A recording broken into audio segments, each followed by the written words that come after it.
que Boris, tu as très souvent saisi pas mal d'opportunités. C'est que récemment, tu as été à l'Innovation Challenge du PNUD qui a été cité. Alors, je voulais que tu partages également ton expérience en tant qu'entrepreneur, mais également dans la recherche des financements pour avoir obtenu justement ce mécanisme de financement à travers le PNUD qui était l'Innovation Challenge. Comment est-ce que ça s'est passé?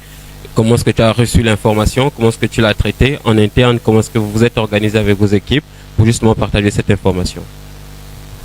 Ok, merci pour l'occasion, Jordan. Bonjour déjà la salle. Je suis Boris Efouaba. Je suis agriculteur, entrepreneur, fondateur, manager du projet agricole Agribusiness Activities ABA, et dans la communauté ABA Cochon. Et je suis également diplômé en ingénierie animale et ambassadeur de programmes nationaux et internationaux au niveau du Gabon. Donc, en termes de recherche de financement, ayant terminé avec le protocole, je n'ai pas d'abord aimé les éléments de langage. On se croirait dans une salle où les gars, vous mettez trop le niveau haut. Ici, on a la jeunesse et on doit casser le rythme. Et le forum est clair, c'est le forum de l'entrepreneuriat de la jeunesse. Donc, traduisons les termes pour que les jeunes se retrouvent et pour qu'ils se sentent dans le mood, au fait. Les gars, ce qu'on parle par recherche de financement, c'est dire comment on trouve le cash, comment on gagne le jet. Et quand on a le jet, on lance tout ce qu'on veut lancer. Et ce qui est bien, c'est parce que notre panel intervient bien avant, après celui des AGR. Et pour être concret, en parlant d'entrepreneuriat, avant de rechercher les financements, il faut d'abord faire du financement. Et pour faire du financement, c'est votre activité génératrice de revenus qui vous permet de faire du financement.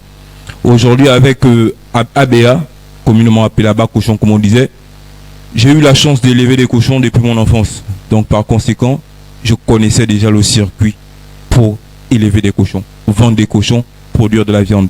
Ça, je l'ai fait de manière naturelle d'abord, et avec la chance, avec les études. Et aujourd'hui, c'est devenu ma profession et mon quotidien. Donc, pour des concours tels que la recherche des financements, tout ce qu'il y a, nous, on est parti sur un aspect, celui des concours. Des concours et des appels à projets. Il faut reconnaître qu'on est au Gabon. Ce qui est bien, le Gabon ne va pas changer parce que tu as un projet. À toi maintenant qui as le projet de t'adapter à la réalité du Gabon. Nous tous on sait, les banques ne financent pas. On a les parents pour t'accompagner. Généralement, ils veulent voir du concret avant de se lancer avec toi. Donc, par conséquent, tu as 90% de travail qui repose sur ta personne avant que X ou Y ne lève les yeux sur toi. Et en tant que jeune, c'est ce que moi je tiens d'abord à vous dire, c'est que avant de parler financement, avant de parler projet, avant de parler entreprise, quand vous êtes dans votre coin, vous avez votre idée, sachez que vous êtes responsable à 90% de la survie de cette idée. N'accusez personne parce que le monde ne va pas changer à cause de votre idée.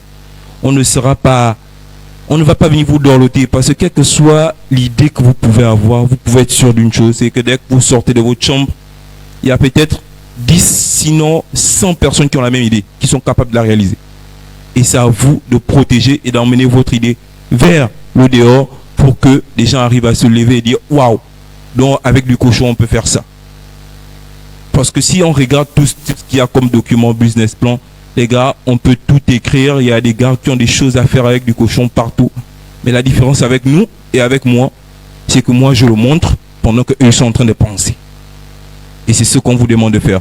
Montrez ce que vous voulez faire. Montrez ce qui est votre projet pour que tous ceux qui se mettent à regarder, parce qu'un jour, je suis convaincu, et c'est ce qui maintient et qui entretient ma fibre, je suis convaincu qu'un jour, l'État va dire, bon, il est temps pour nous de développer la filière élevage, développer la filière viande.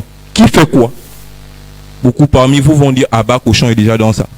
Pourquoi? Parce que vous m'avez vu quelque part, vous avez vu les réseaux quelque part, et vous dites, voici quelqu'un, il est peut-être dans son délire, parce qu'à la limite, quand vous décidez d'être entrepreneur, apprenez à ce qu'on vous canalise, parce qu'on va vous canaliser. Vous serez fou, vous serez un peu déplacé, vous serez hors catégorie, c'est normal. Et c'est même réconfortant des fois, parce qu'il n'y a que ce que vous avez.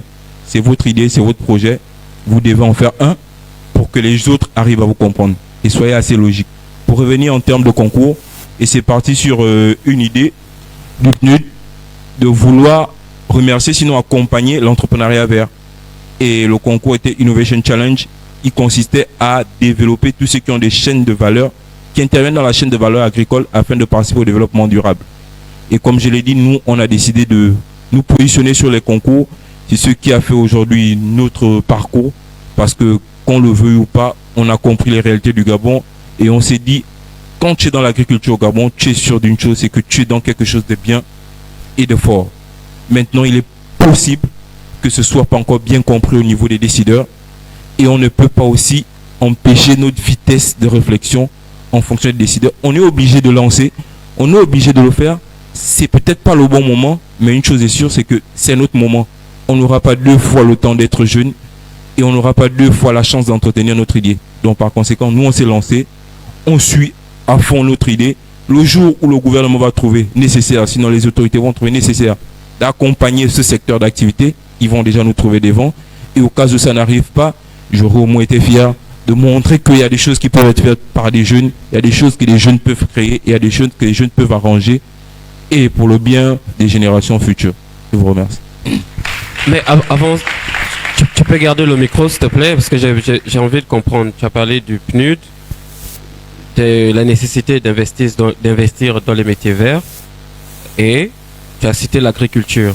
Donc, est-ce que ce que tu es en train de nous dire, c'est que le PNUD, pour accompagner le Gabon, ils ont identifié justement ce secteur-là et ils ont mis justement de l'argent pour les entreprises qui sont déjà dans le domaine. Et quelles étaient les exigences, par exemple, pour pouvoir postuler, pour prétendre justement bénéficier de ces financements-là? Bon, pour une institution comme le PNUD intervient sur plusieurs domaines.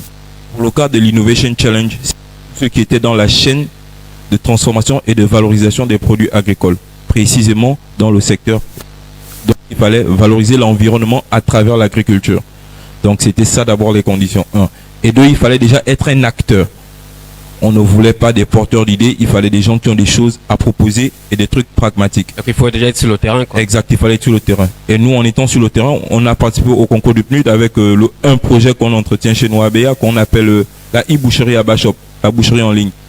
Celle qui permet aujourd'hui à travers les réseaux sociaux, tout ce qui est un peu de digital, de produire, de commander et de recevoir sa viande chez soi sans bouger. Et c'est le projet qui nous a permis au PNUD de développer et de recevoir. C'est ça l'aspect innovation? Exact. Parfait. Parce que je sais que vous êtes déjà dans l'élevage et la plateforme en ligne était donc l'innovation par rapport au concours. Exact. Est-ce que c'était prévu dans votre business plan ou bien vous n'aviez pas un business plan à cette époque-là? Bon, honnêtement, est-ce que c'était prévu? Je vais dire non, parce que si je parle de quand j'ai vu la vision du truc, c'était pas prévu, mais il faut reconnaître qu'on a introduit l'aspect digitalisation avec précisément Covid. Pas avec le concours, mais avec Covid. Parce que quand Covid arrive, les déplacements, les mouvements, tout est compliqué. Il faut réfléchir. Tout le monde se retrouve sur le digital. Et nous, il fallait qu'on emmène le cochon sur le digital. Pour que, où les gens se retrouvent, ils arrivent également à trouver du cochon. Et c'est comme ça que on entretenait ça. Et le PNUD est venu. On a présenté tout simplement l'opportunité. Et ils ont trouvé ça accrocheur. Et on a cheminé ensemble dans le projet Innovation Challenge. Comme on dit, c'est le terrain qui guide la manœuvre. Ça mérite des applaudissements, effectivement, vous pouvez.